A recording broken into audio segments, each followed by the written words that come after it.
What's up, guys, and welcome back to my reading journey. I hope we're all doing absolutely fine, and today, as usual, we're going to continue the book by Cicero on the ideal orator. It's going to be the 47th part of the second book, so let's get started. Really, Catullus reacted. You have been pretty timid in steering your mind to philosophy, as if you were approaching the alluring rock of the Sirens, even though our community has never scorned it.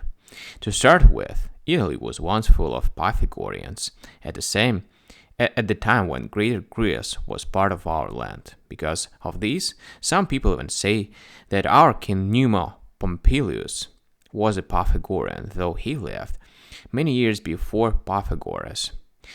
This fact actually enhances his greatness since he discovered the wisdom necessary for organizing a state nearly 2 centuries before the Greeks realized that it exists.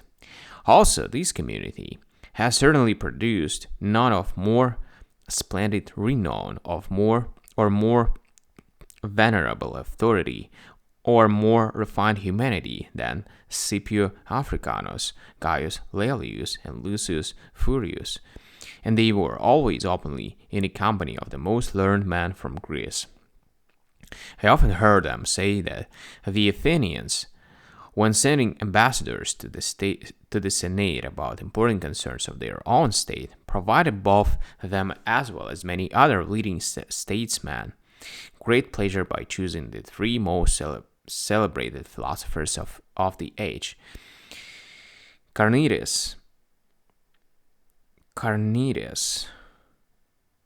Critolus, and Diogenes. And that accordingly, while these philosophers were at Rome, they and many others frequently went to hear them speak. Now, when you have such authorities, Antonius, I do wonder why you should almost declare war on philosophy like Zethus, as Pacuvius portrays him. Not at all, replied Antonius.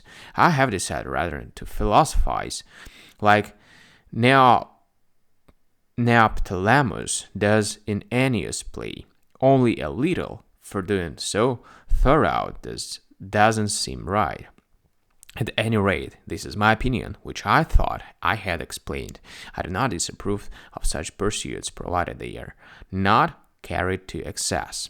And I do think that a reputation for such pursuits, or any trace of the use of technical knowledge, works against the orator with those who are to judge his cases, for this diminishes both the authority of the speaker and the credibility of his speech.